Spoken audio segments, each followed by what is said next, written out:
So I'm going to start with a couple shorter pieces and then read one that's one of the longer in this book. But in this book, most of the pieces are a page or two. So I'm going to start with a very short one called Home. We argued about what home is. I got the dictionary. I looked up home.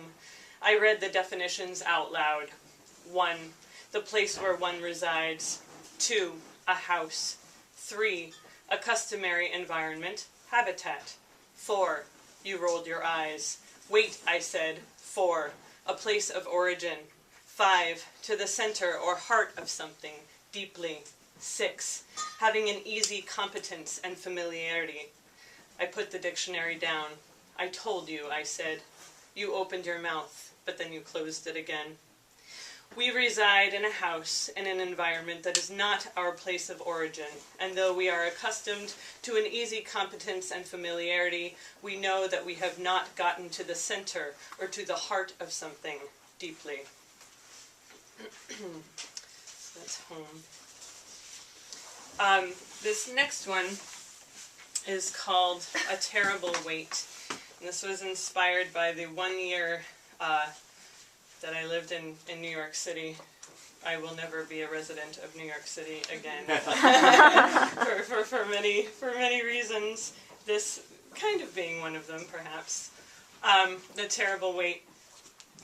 The young man and the young woman boarded a subway train that was headed to the borough of New York City where they made their home. The way the young man and the young woman made their home was by sleeping, showering, and storing their belongings in an apartment they paid rent on each month. At the last stop before the subway train was to leave the island, a man boarded the subway train and sat in the seat across from the young man and the young woman. The man had a parcel in his hands. He placed the parcel on his lap. The parcel was a bath towel wrapped around whatever was inside.